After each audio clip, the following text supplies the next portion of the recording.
Hey everybody, hello and welcome, and thanks for joining us today. I'm Tony Corbell, and this is all about light control for me. You know, one of the things that we've noticed here as we do these more and more, we get a lot of notes, we get a lot of emails, we get a lot of texts, we got Twitter feeds going on left and right, and people all want to know the same things. It's like 5 major topics that people want to talk about, and working with Flash on location, working with Flash Outdoors is one of the most talked about and the most questions come from, and people are so confused about it. So we thought we would put together this shoot and do this webinar based on that and talk a little bit about the controls.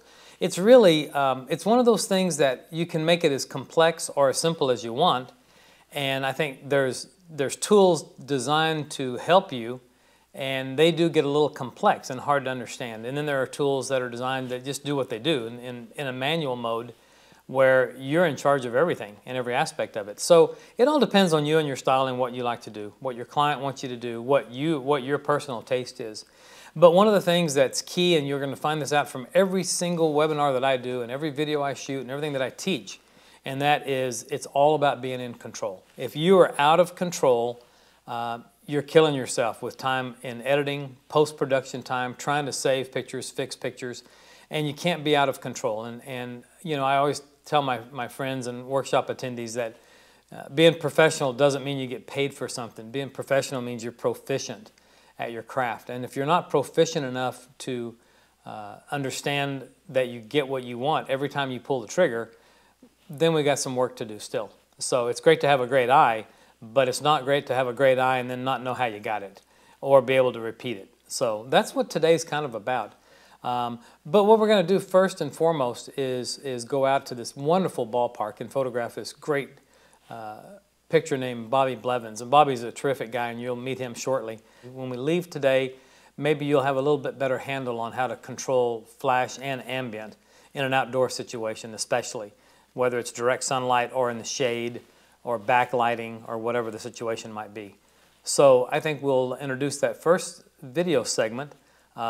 So thanks again for tuning in. I hope this proves to be a helpful day for you.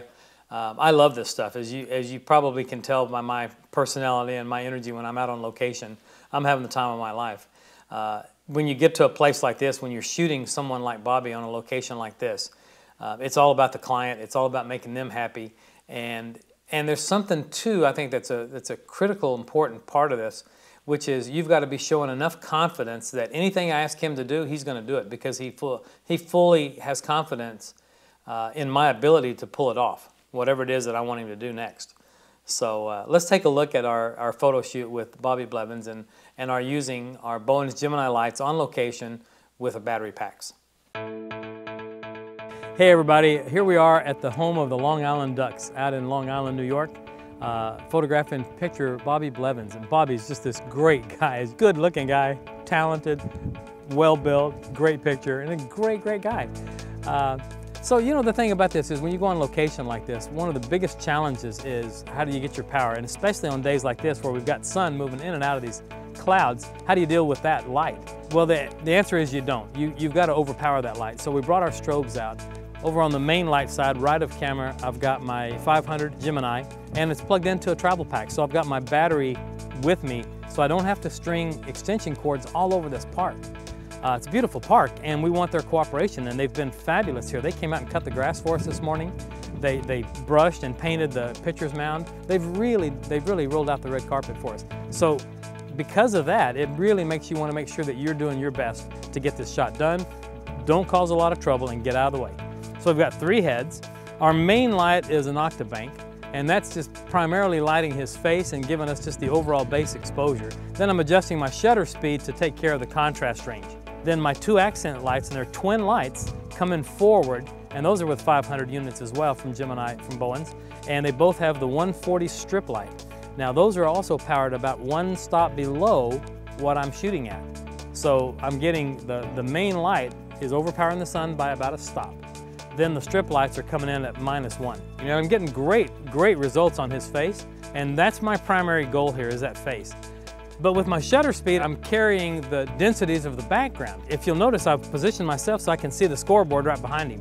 with Home of the Ducks on it. So it's really a pretty simple shot to do. We've got several different locations and different things we're going to do while we're here. So hope this makes sense, and happy shooting.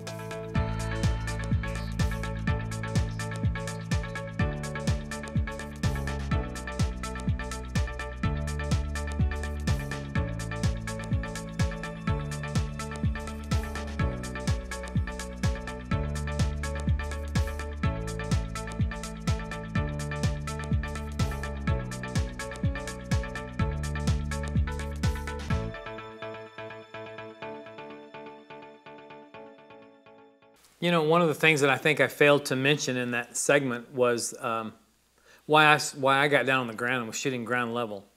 And at first glance, you would think it would be because of the scoreboard in the background. The scoreboard in the background was important. I did want to make sure we got the name of the team behind Bobby. But primarily for me, the right camera angle is always the right camera angle in any picture you take. And so if I'm photographing a child laying on his or her tummy on the ground, I've got to get down on the ground. If I'm photographing a bride and she's really, really tall, I might have to step up on an apple box or two. We've got to make sure that we still get in the right position. And for that picture with him leaning over on one elbow, the right picture was down at his level. So I had to get down. I didn't want the appearance of looking down on him. I wanted to make sure that I stayed right in there. And it's funny too, with camera perspective, and we'll jump into the light in just a second, but with lens perspective and camera controls, one of the things that I've noticed over the years is that my work looks better if I stay up high when I'm doing a tight headshot, but as I back up, say I back up to do a more three-quarter view, then I can lower my camera down. And if I'm doing a full length, I know that if I back up further and lower my camera down again, I keep the subject from having any convergence or divergence. I think I get a better look. So I think that if I'm photographing, like for example, if you guys are shooting weddings, if you're photographing a bride full length, consider putting your lens at the same height of her bouquet, keeping it down low. And I think you'll like your full lengths a little bit better, especially if you're shooting with a shorter lens. But one of the first questions is, how do you take readings of the direct sunlight before you turn the flash on and read the flash? Well, if I'm in direct sunlight, I almost never have to take a direct reading of the sun. I know the direction. I know the direction of the light, and I know what the brightness is of the sun on a bright sunny day anywhere in the world. And it's really silly. It goes back to that old sunny 16 rule, which is on a front lit subject, if the sun is more than 20 degrees above the horizon, the exposure will always be exactly the same. And what I do is it's ISO 125 at shutter speed 125. So the ISO and the shutter speed have to match, and the aperture is f16.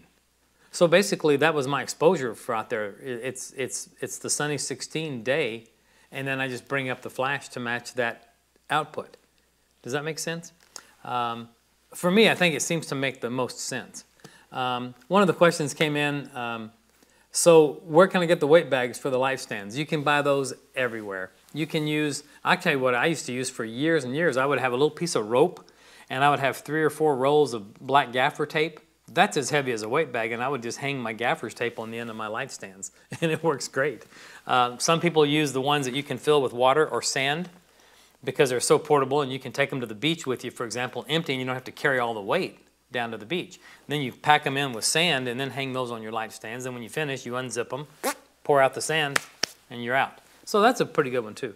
But all the camera stores sell them. You can just I would say Google photographic weight bags, and you'll find weights everywhere. So they're pretty easy to find. So the question is, so you found out the exposure of the sun first and then set the light. I did, and that's exactly the right thing for me to do.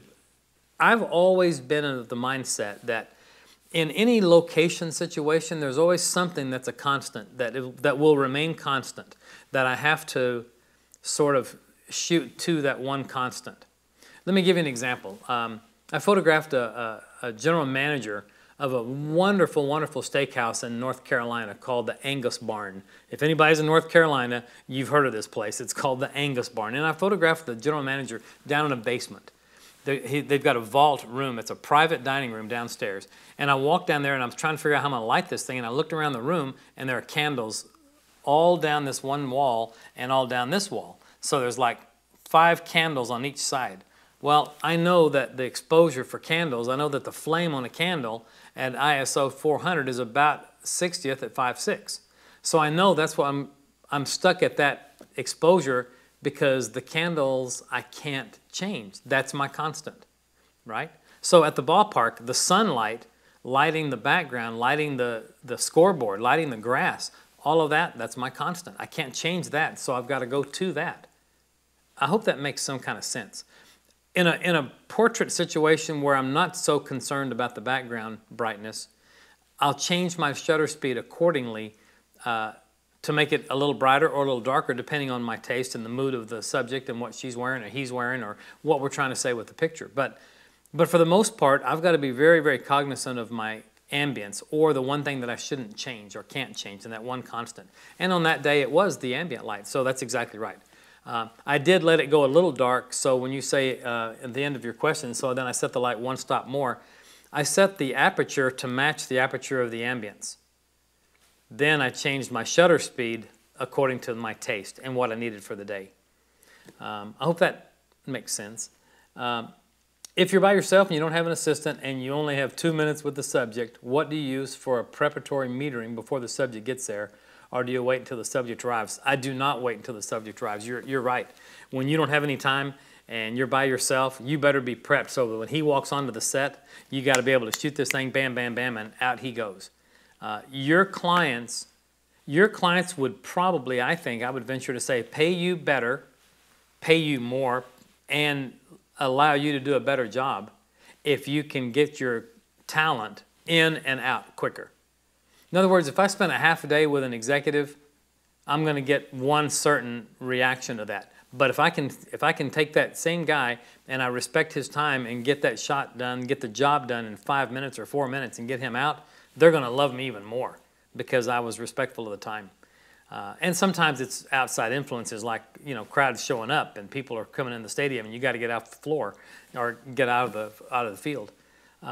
But yeah, so if you're by yourself and you're doing all that, everything that I'm doing is working with remotes. So with my remote controls, I can certainly fire off my lights and test them prior to my client walking in. Once my client walks on the set, I shouldn't have to wait or spend a lot of time. It should be a pretty simple thing. And you know, if you guys have watched here and tuned in before, you know that every time I use my light meter, it's the same thing. I don't change how I use my meter. My meter is exactly the same. I almost always put my meter right under my subject's chin and aim it toward the primary source, the main light or the key light. I almost always have a perfect exposure when I do that. So why would I want to do anything other than that? I know people that'll argue that and say, well, have you tried it this way and have you tried it that way? I've been doing this 34 years. I've tried it every way possible. But I know that my exposures are dead on when I aim that dome or that sphere right at my main light. And if I just do what it says, I can't get in trouble. And so that's one thing I don't have to think about anymore. That's one tool that's in my tool bag that I do the same way every time I take a picture. So it seems to work. So you found the exposure. So you found the exposure of the sun first, and said, "Yeah, okay." Do you purposely do the shoot on the mound to avoid the green cast off the grass? I'm not sure who it was that asked that question. If it's one of my knucklehead friends, but I didn't do it purposefully. But after I started the shoot, I thought, "Oh, this is good. I don't have to worry about putting down a white sheet," because usually if I'm in a park, if I'm photographing someone in a park with beautiful green grass, I almost always do have to be concerned about those green shadows. That it's not a green cast so much in their skin, but it will be a green cast in the shadows. So I'll throw down a white sheet on the ground to sort of block that out, or a black sheet if you want to put on black on the bottom, but you've got to get rid of that bounce coming up. A white just helps give you a little bit extra fill off the ground. But you are absolutely right. It's a great catch on your part. The brown grass, the brown dirt on the mound prevented any kind of influence of color. So that's a real great point you made. So great question, great comment. Do I use ratios? Yeah, but I don't think about ratios the way a lot of people think about ratios. I'm not too concerned with the ratios of light as much as I'm concerned about, does the picture tell the story about my subject in the best manner, or in the best light, no pun intended. People that get caught up in ratios sometimes lose sight of taking a good picture. I'm not sure if that computes or comes across properly, but I know for me, you know, there's an awful lot of people that are really, really great face photographers, beauty and fashion photographers that don't ever give the word ratios another thought. Their job is to make a face look great, and they'll do whatever it takes. It's either a high ratio or low ratio, they don't care. What do they have to do for the job, for its intended purpose or use, and does the face just look great? The face has to look great, and that's of the most key importance. If you miss that, you've missed the picture. And so I really don't get caught up too much in the ratios because it, first off, will do two things. It'll slow me down. It'll make me try to do math while I'm trying to stay in touch and keep my communication with my client. So I probably wasn't thinking too much about ratios. It's nice to have that, and it's nice to keep that in mind. In the shooting the baseball scene, after your meter, would you do a custom white balance? I would probably do one. I would probably put a color checker in the scene, but mostly just to test it. My daylight balance is pretty accurate on my camera, and it's pretty dialed in with my flash meter and my flash. So I'm pretty accurate with my color balance. In fact, when I first finished this shoot and looked through all the and I transferred everything into Lightroom, everything was dead on. My exposures were dead on. My color was dead on. Those were things that I did not have to edit. So I always like it when I don't have to edit much. One more. The only other thing is, why did you choose to use the strobes and the Octabank instead of a speed light? You know, there's a lot of this kind of work that you can do with a speed light. With a speed light, you're very limited though in your output. You're limited on your choice of light shaping devices and still having the ability to work at a high aperture, a small aperture. If you need to shoot at 11 or 16 or 22 and you need a large, 5 or 6 foot Octabank with a speed light, sometimes that's a hard one to get to. Sync speed is always an issue for some people. Not everybody has the ability to do high-speed sync, and high-speed sync is a great tool for some flash units, and it's not available on all. So there's a few issues with speed lights out in direct sun. I love where speed lights have come from, and their technology that's built into speed lights is pretty phenomenal these days. It's very confusing for a lot of people, and especially new people. It's very, very confusing. And sometimes they just throw their hands up and then list themselves on their website as a natural light photographer because they don't know how or don't want to learn, take the time to try to figure out this maze of menus inside their new speed lights. But yeah, so that should be something to think about though. I mean, if the light level were really low in the day, late in the day, low skies, dark backgrounds, then I could probably pull this off with a speed light. But overcoming the sun is kind of a challenge sometimes. So, great questions. Really good comments. Let's go ahead and let's roll the second segment. You guys ready over there? I want to say thanks to this crew. We got a crew of people in here you can't see that these people are making everything work behind the scenes. They do a great job, and they make it all look good and feel like it feels right and sounds good and all that. So thank you guys. So, okay, let's roll the next video segment, and we'll be right back with you. Now we're off of the grass and we're in the dugout.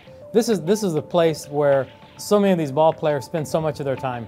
And I thought this is an ideal place to shoot. And I know that varying my shutter speed is going to be the key, working with flash, working with studio strobes here. The main light is an Octabank, and then I've got another light in the background. So those are going to be my two key light sources for this segment. When I'm on location, I don't think of my pictures any different than I do when I'm in the studio. I still have a main light, and I still want it generally 45 or so to my camera, but not always. But generally, it's going to be off camera, and it's going to be off to an angle, creating direction. I'm always going to have an accent light or a background light or some other light that's helping to give me some dimension to my picture. And so in this case, I know I'm going to have at least two lights. So I've got the main light from this Octabank. My strip light back there is acting as a background light. In this case, it's just opening up that whole corner for me. And then I've got a fill light that is unseen, and that is the ambience. As I slow down my shutter speed, my ambient light starts filling in the shadows more. So I've got a built-in soft sky that's my fill light. So I think of it in that term. I don't really distinguish when I'm on location versus when I'm in the studio. My tools might be different, how I approach the shot might be different, but I'm going to key in on my lighting pretty much the same. And that's just the way I sort of think.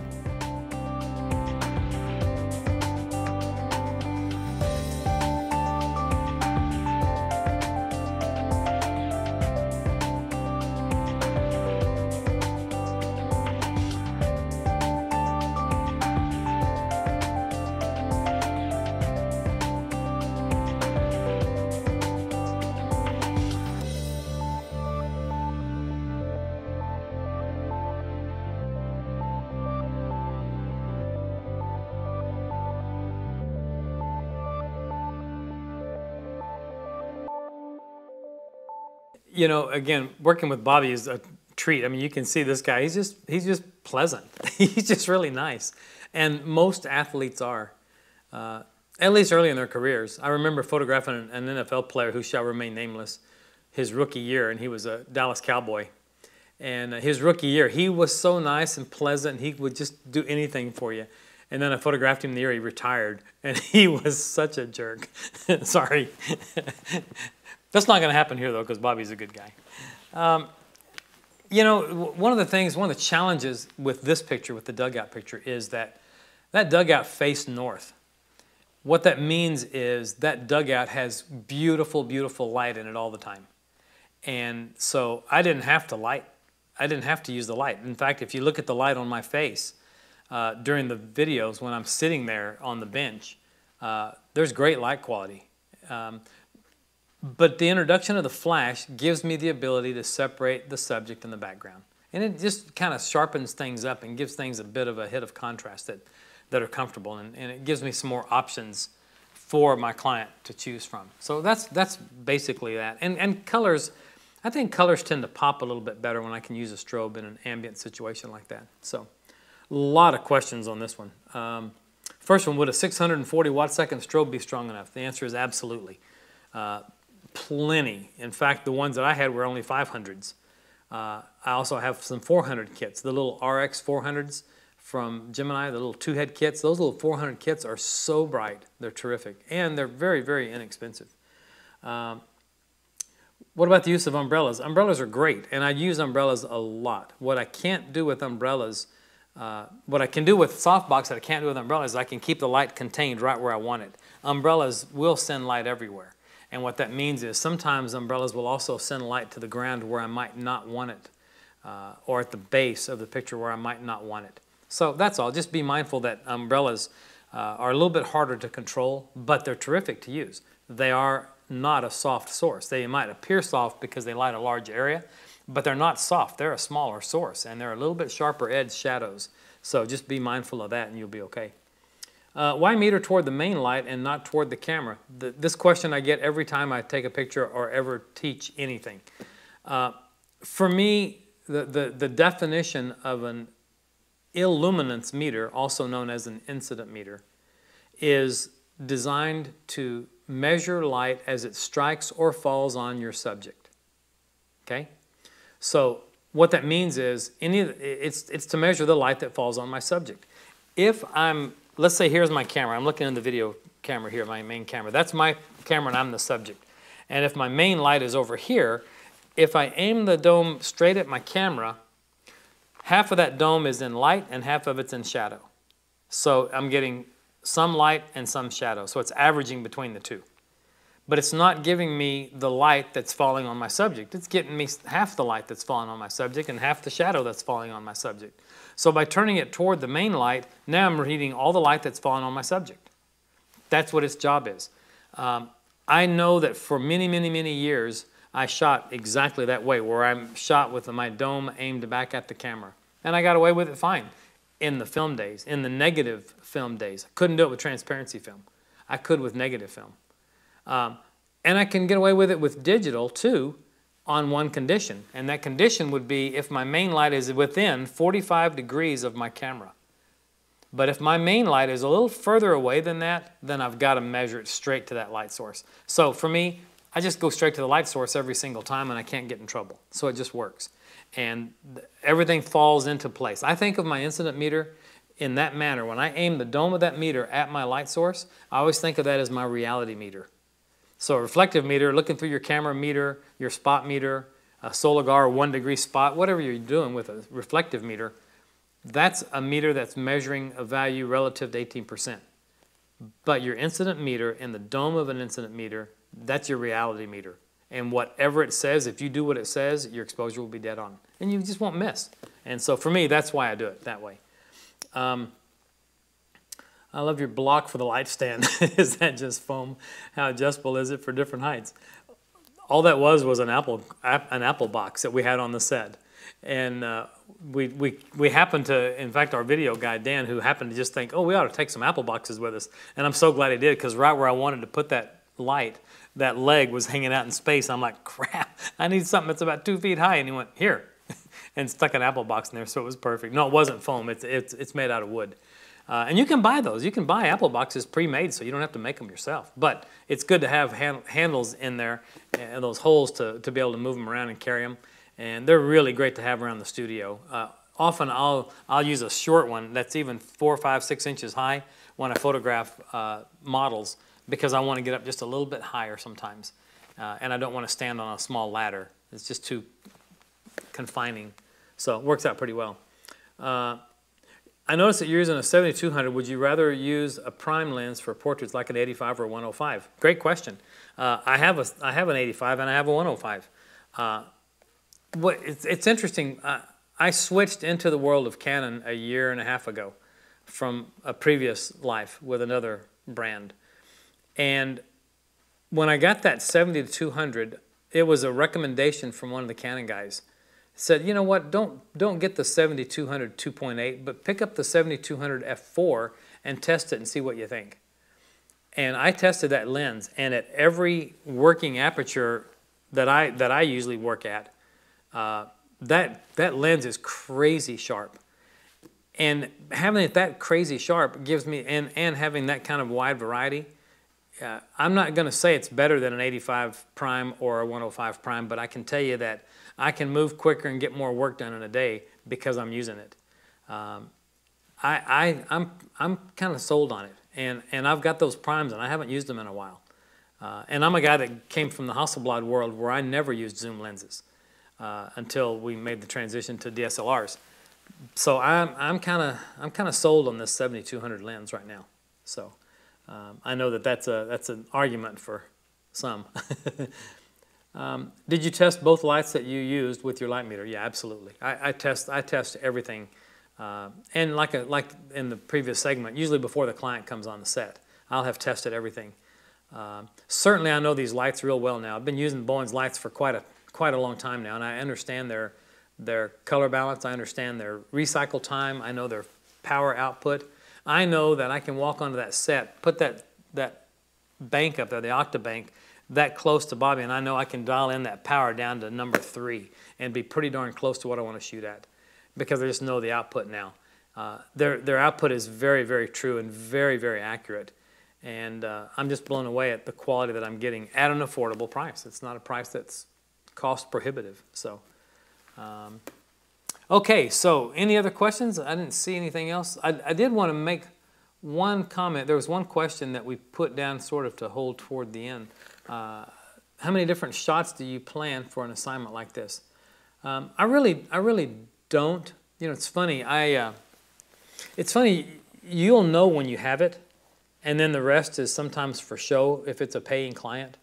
I recently did a series of lighting videos for Kelby training, for Kelby 1, which you'll see. They'll go live next month. And it's interesting, the last shot, we did a family of 5, then we did a dance studio of 6, then we did 8 firemen, then we did a group that was bigger, and we built up to bigger and bigger and bigger groups, till finally the last shot of the day, of the week, for the video, is a shot of the Kelby Photoshop user, Photoshop TV, Photoshop World's entire staff, and there's 87 employees. And when I shot the first shot, I got it. And so, but I couldn't just stop with one picture. We had 87 people that stopped what they were doing and came together, and we made this big picture, and it took a little time. So I kept shooting a lot more for variety, and just for them, and maybe I might have to swap a couple of heads in the group who people might turn away, something like that. But for the most part, we nailed it first time out. And that's the beauty and the confidence that you can gain in your abilities once you do know your color balance, and once you are trusting your meter, and you are trusting your confidence, and also that the client's confidence in you is being trusted. With Bobby, I could have shot 5 pictures on each of these 3 different sets that we're doing and been fine. And I would have been able to get exactly what my client wanted. We shot a little extra, and we got a little bit more variety. But not that it was absolutely necessary. Once you get a look, and you know that look, and everybody signs off on that look, and you're happy with that, that's great. If you're a high school senior photographer, you might shoot 8 or 10 or 12 different poses, and you might shoot 3 or 4 of each of those poses to produce more for your client to view. Well, that's fine if you do that, keeping in mind that they can't buy everything, so that's where album sales come in, you know. So anyway, what was the usage for this picture? This was a personal picture for Bobby to start with, but now it looks like the team's going to use it for something. So that was the usage of the photo. I think it's going to be pretty great. Are the pocket wizards built in for the model? I missed the opening. Yes, they are. Thanks for the question. Yeah, the pocket wizard module is plugged in to the back of all the Bowens heads, and then I'm just using one transmitter on my camera, the yellow one, which I'm pretty great about, which I'm pretty happy about. Okay, I think, yeah, I think we're kind of caught up. Let's go ahead and move on to the next segment. How are we doing on time? Yeah, we're good on time. Let's go to the next segment, and then I'll go through. We've got a few more extra questions in here. We'll save some time at the end for those. So let's go to the next section, and this was an interesting shot that I hadn't planned on doing. And so follow along and see what you think about this one. Thanks again, everybody, and just stay tuned for just a couple more minutes with us. You know, when we showed up at this location, I had 3 distinct shots in mind, and I had drawn them out on paper and sent them to the crew, and we talked about how we were going to light every shot. Things always change. I got here and I didn't like shot number 2, and I didn't know what to do about it when I walked up. But as I walked up to the concourse and saw this view of the field, I thought, this is our shot.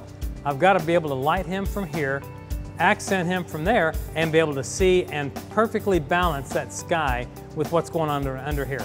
So think about this. He's completely covered under this overhang for this picture. So I'm filling the light, I'm backlighting him basically from all the ambience. So I'm exposing for the ambience. So I got perfect exposure on all those signs, and on the grass looks great, the clouds, the sky. And so what we're trying to do is bring in this light and balance to what's going on the field. So we took our meter reading, and it gave me a 200th of a second at f11. That gave me the proper balance at ISO 100. So all I had to do then is bring up my flash until it reads f11 on my main light. Once I got to 11 on the main light, that was it. My 2 accent lights are both set at a little bit below that. So this one is about a half a stop below that, and that one over there is about a 1/3 of a stop below. It's at a greater distance because of the jockeying around of light stands in the stadium seating. But this is a great location to work in, and this is something really to think about when you're asked to do these things. Your client will follow your lead. So when you walk in there, they may say, we want you to do a photo, just do a quick headshot of one of the athletes. Okay, great. Except that there's probably 3 or 4 good headshots of the athlete. And these are environmental portraits. We've got to be able to see the environment. And so you guys as professionals have to direct the shoot, and people will follow your lead. Your client will follow along. If you feel strongly about, you know what, that's not going to work, I can shoot that for you, but I think you're going to like it if I shoot it over here or shoot it this way. And that often happens. If you feel strongly about it, they'll go for it. They'll have full consideration for whatever suggestions you have.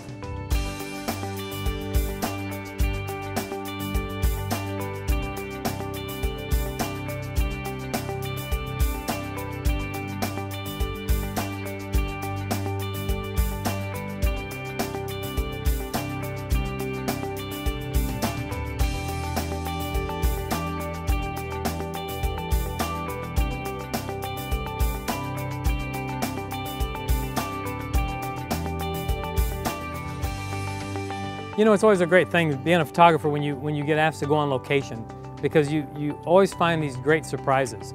And we're very fortunate that we get to see a lot of places and meet a lot of people. Today, working with Bobby Blevins here at the stadium, the ballpark for the Long Island Ducks. This is just a beautiful place. But when you're asked to come on location like this, you got to make sure that you have the right gear with you. For me, I knew we needed to work with battery packs, so I don't have to have extension cords, 300 feet worth of extension cords. So everything's battery packs today, and we're getting lots and lots of good output, solid output. And we're paying attention to the two things that I hit hardest in my workshops and my blog posts and everything I do, which is light quality and light quantity. If I can concentrate on those things and understand all their controls, I can't miss as a photographer.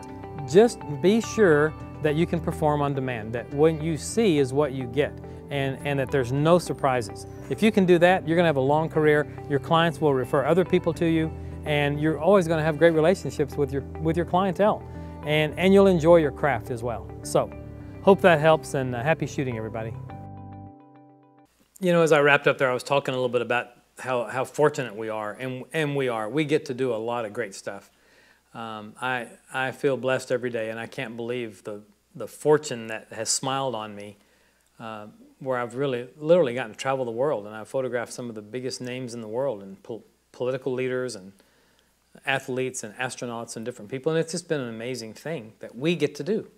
But I think the thing that helps us and propels us forward is being so professional about it, and that means we don't guess. That means we don't test nonstop in front of our client. We don't take a picture and then look at the back of our camera and go, huh, let's do that again.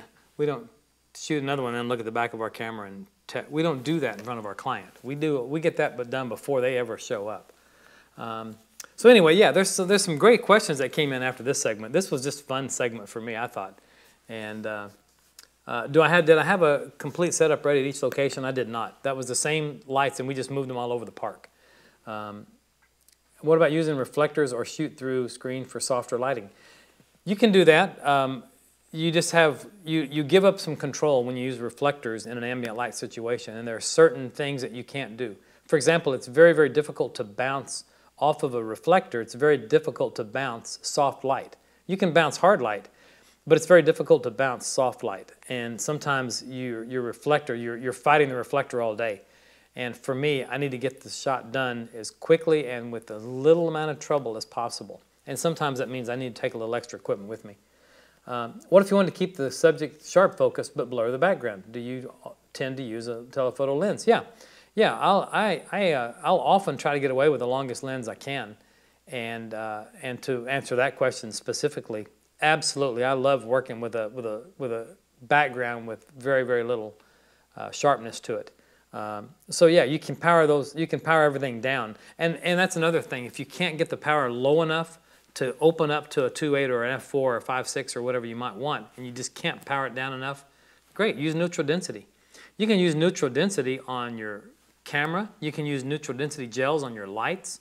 You can gel down and power down everything and then open up for that loss, and then you're getting the out of focus blur that you're after. But a lot of people don't realize that you can buy in those little sample gel packs, you can buy those with neutral density gels where there's no shift in color. It's just a density shift of a third stop, 2/3, 1 stop. So you can buy those all day long, and they're very, very handy to have on set. When aiming the light meter at the light source, would it just be too much difference versus aiming at the camera? Wouldn't both just work? Wouldn't both work? And the answer is, yeah, they would. It would work as long as that light was within 45 degrees of the camera. If that light is more than 45 degrees away from the camera, there's going to be a big difference. And it could be as much as or more than a third of a stop. Well, a third of a stop can often be enough to put you into a situation where you're pegging a histogram, and you're starting to lose that detail. I can't lose detail in my highlights. I just can't do it. So you know, I try to be real on top of that, and I really kind of watch that. I can just tell you this: if you'll trust me on this and go spend an afternoon out testing and testing and testing, what you'll find is if there's your light, there's your camera, there's your light source, and if you just keep moving your light over and over and over, and you just keep metering it to the camera, Then run the next series of tests, aiming the meter at the light and test it, test it, test it, test it, shoot it, shoot it, shoot it, shoot it, and look at the runs. Look at the variations of exposures. You're gonna love the ones where you aim the light at, the meter at the light. It's just consistency for me. It's just it's a confidence and a consistency. So, can you ever be too efficient and not appear to take enough time with a subject so a client thinks you're not worth the money? What a great question. I got a story for you. I got a story for everything because I've been doing this too stinking long. But I showed up for an annual report shoot for Shell Oil one year, and I was supposed to photograph this guy in his office, president, and they blocked off 3 hours for the shoot.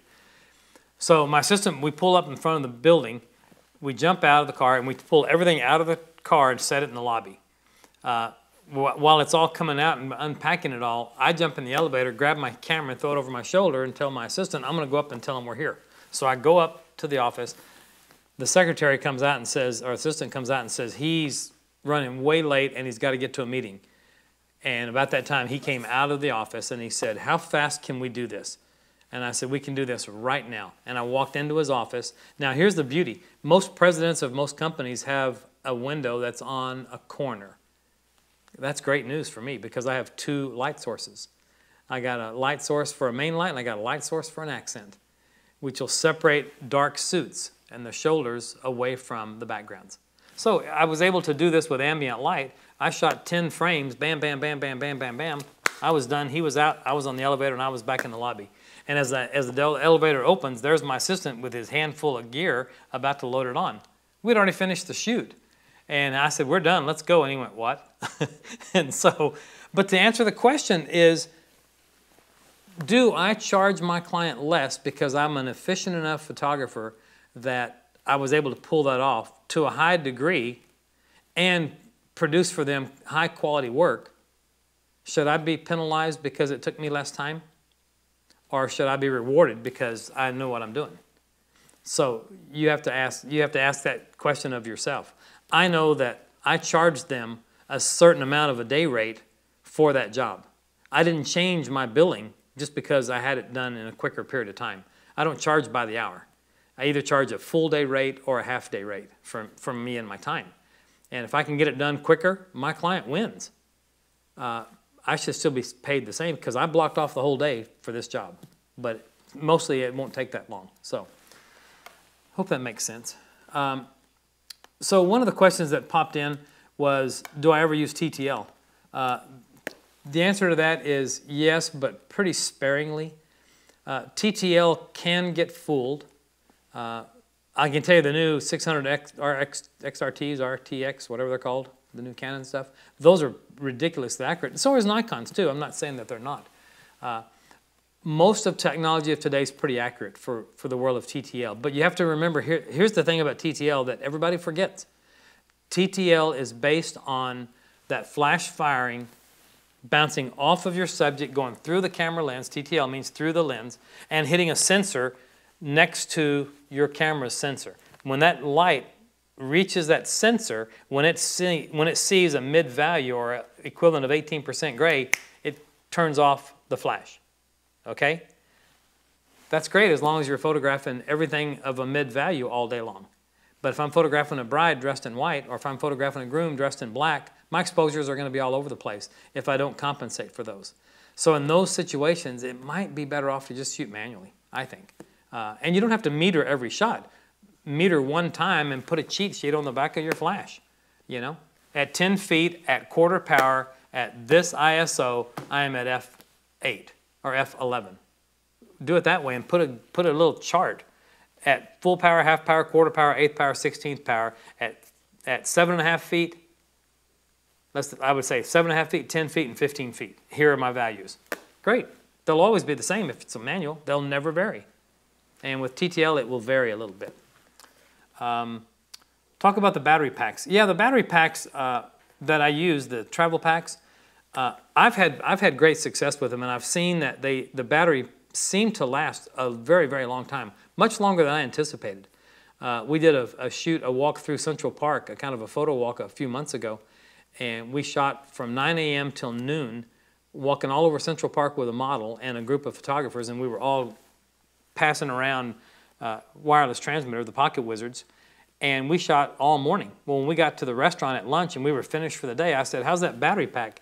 And one of the guys looked at it and said, wow, this thing's still on full. I was blown away. Now, we weren't at full power. We were way down in power. But still, it lasts a long time. So I've become a fan. I didn't think I was going to be a fan of the travel packs, but I am. And I know that there's some updates coming too. So we'll see how that goes. Great question. At least once a year I have to shoot a large group, 80 plus, in a sunny environment. I use a travel pack and a 750 watt second. I need all the power I have in that one light. It's for fill only. Due to the direction of the sun, my question is, which would give me more coverage, a wide angle reflector or a 60-inch reflective umbrella? They're going to give you, the coverage is not the issue. The issue is going to be the output. I think that the wide angle reflector is going to give you a better light in terms of just a burst of light. And I think you'll be able to send it to the back rows of your group better. But for me, I do love working with an umbrella with groups. And with a group that size, I would use that. I could even overpower the sun and use that as a main. Maybe even if the timing is right and if the environment and background allow it, maybe turn them with the sun at their back. Let the sunlight be their accent and light their shoulders. Then light maybe with 2 umbrellas in the front or 3 umbrellas in the front, and then fill that way, and then don't set them as fills, but set them as mains. That might work as well. So, you know, it's an option. But I would test, I would go outside in my backyard if I were you and shoot the 60-inch reflective umbrella and the wide angle reflector and set them both up and set a few objects out there. Set a tripod up and a light stand up and put something on them and do a couple of tests. You might be surprised at how well the wide angle reflector covers. It covers a lot, so it does well. And it doesn't really take too much light away. Could you talk about dragging the shutter, daylight versus evening? Yeah, dragging the shutter is another element of control. And if you think about it, when I step into the world of flash and ambience, I have 3 possible shots in my head. And that is, the only reason I use flash outdoors is for one reason, and that is to control the background brightness. That's it. So, with that said, I have 3 options. I can make the background look like the background's supposed to look. I can make it brighter than it's supposed to look, or I can make it darker than it's supposed to look. Okay, so in my brain, I've only got 3 options. So when I walk onto the set, I look around and go, oh, this is great. Oh, I need to darken that background to get rid of this. Or for drama based on what the model is wearing, I need to do this. Or how it's going to be used. Oh, it's going to be used in this 2-page spread in a ladies' home journal, and it's a light, airy issue. Then I need to lighten the background a little bit. Great, then I need to use this. So my decision will be based on what the usage is. But I have those 3 different options. For me, it works great. Dragging the shutter, the only reason to drag the shutter is to increase and elevate the brightness in my background. What's the opposite of dragging the shutter? Closing down the shutter, increasing the shutter, which makes that background darker. It's just a great element of control. So dragging the shutter, I drag it all the time. It just depends on the use of the shot and what the shot's supposed to feel like and the mood that I'm trying to establish. Okay, so we're rapidly running out of time. Let me keep going. What are the rim lights doing when you have such a bright background like this? They just give me a little extra kick of light that I can control. Sometimes I don't need the kicker lights, the accent lights from behind, the rim lights from behind. Sometimes I do. It just depends on the brightness, and it also will kind of help depend on what the model's wearing. If they're wearing dark clothes, sometimes I don't like what the rim light's giving me, and I want to just pop it a little bit more, and I use a rim light for that. How many full pops can you get out of the battery pack? I don't know. I've never run one down. That's a great question. The instruction manual says you're good for 300 full power pops at ISO 200, I think is what it says. I've never run it down, so I haven't shot it on manual for 200 pops at full power. I mean, like that, so not sure. Do you use a modeling light, or does it drain your batteries? On location, I almost never use a modeling light. I know what the light's going to do. I kind of have done this now long enough where I know the placement. With the travel packs, you can't use your modeling. It turns off the modeling light for you. You can't use the modeling light with the travel packs. Some brands you can. Did you change the color temperature at any time? Nope, I didn't. I never changed the color temperature, not if my exposure is based on those lights. It wouldn't change if I was on location or if I'm in the studio. My color temperature stayed the same. So they're very consistent. Boy, there's still a lot of questions coming in. How many assistants do you usually use? Usually one. Sometimes I'll have two, depending on the job, but usually one. And then there's an awful lot of work I can do by myself. Everything that I use, all my stands and my reflectors and every clips and clamps, there's clamps and clips for everything to mount on a stand and will help me. Having the Pocket Wizard module in my meter is a great savings for me because I can walk over to my subject at any time and fire off my light and check my meter. I can do that myself. I don't need an assistant for that. Sometimes I'll take an assistant because of two things. One, helping me carry gear, but the second is I need another set of eyes that I trust. And most of the assistants that I work with that know me and know me pretty well, my favorite guy in Texas, Rob Hull, I love Rob. Rob knows me, and he's probably a much better photographer than I am. Rob knows how I think, and if I start to say, oh, Rob's already on his way to do it. He already knew what I was going to do next. And I think that's the beauty of working with a good assistant. They'll make you look great in front of your client, and they'll help you be more efficient on the set. So assistants are very, very crucial. I know around here in the studios here, the Mac Group's main studios here in New York, I know that they've got about four assistants that they like to work with, and these guys are good. They're on top of it.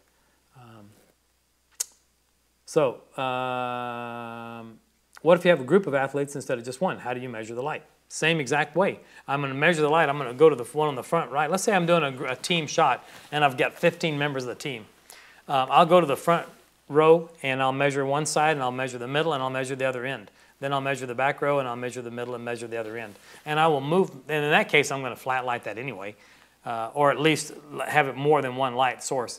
And I'm going to raise those lights up on the sides and maybe on the end a little bit higher to reach the back row, and then light the front row. And I'll just tweak my lights until my exposures are consistent. My meter has to be consistent all the way across when I do a group, or I'm in trouble.